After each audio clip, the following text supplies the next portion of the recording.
Today we're fixing garbage again. We've got a Ford tractor spindle that is all wore out on its top bushing. The bushing was gone and it's all egg-shaped in here, so we're gonna get this fixed.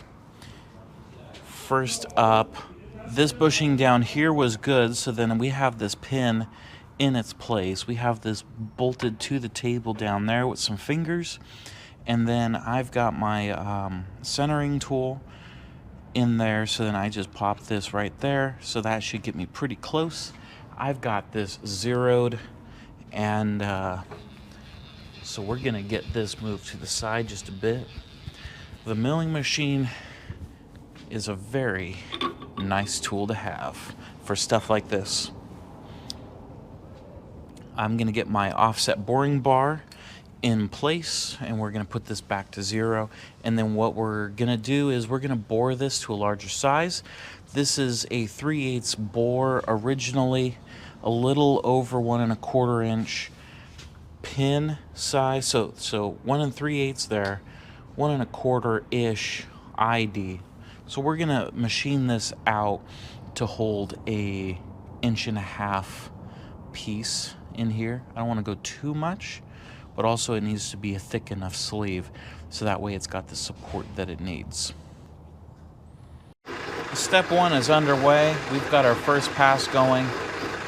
The good thing about this is it doesn't have to be perfectly in line, because when I push these pins in, it is going to be honed to size, and there's like 20 thousandths of material to remove for the honing part. So it doesn't have to be perfectly in line, but I wanted it close. I know I had about 7 thousandths of wear on this side of the hole, so it's not really cutting there very much, but we are taking a good size cut on this side. So it's pretty close, within a couple thousandths, and I'm comfortable with that. So we're gonna be going slow and cutting some material out of here.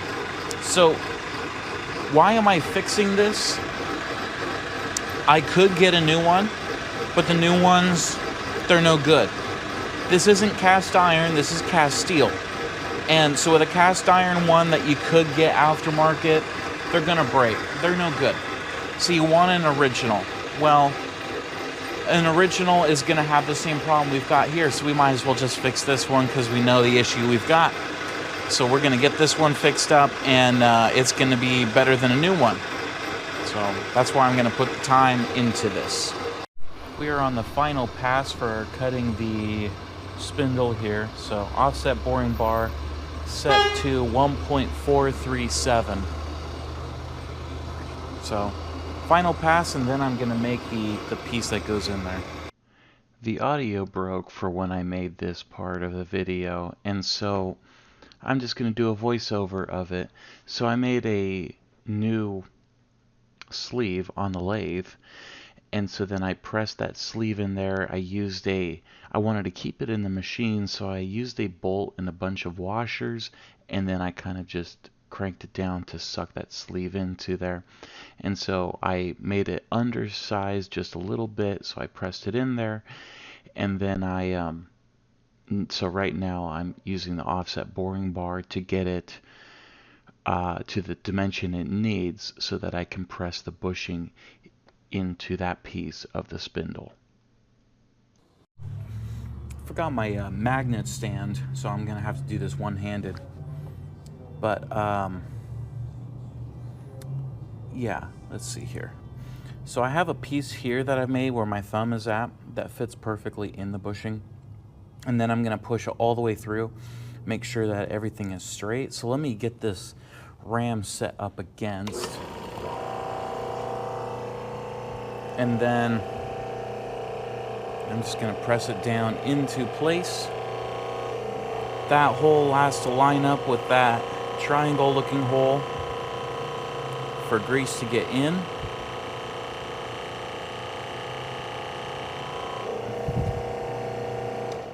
And it's a 7 thousandths press, it's quite a bit. And yeah, that one's pressed, and so this is the insert that I've made, and yeah, So that one's pressed in, that one's good to go. Now we're going to press in the next one. We'll flip it and do it the same way. And then after taking apart the other one for the other side, it looks like the same thing happened here. They ran it too long without a bushing, so it's worn out 25 thousandths this way. So I think I'm gonna have to do the same thing to this one. Kind of a bummer. It's a lot of work, and put a good portion of the day into one already. But now I've got the tooling all set up, so it shouldn't take too long to get the next one done. And here's for the honing process. I've got a big mandrel here that's designed for doing this. Really expensive piece because it's not part of the machine. I had to buy this individually, and it's a couple $100 for this one. And so take nice easy cuts at the very beginning, and yeah, it's just a back and forth for a really, really long time. I have to take about 20 thousandths of material out of this. It's in between boring it out on the mill beforehand, but it's a little bit hard to do because going machine to machine is not a good idea sometimes. So just sit here for a really long time, go back and forth for 20 minutes.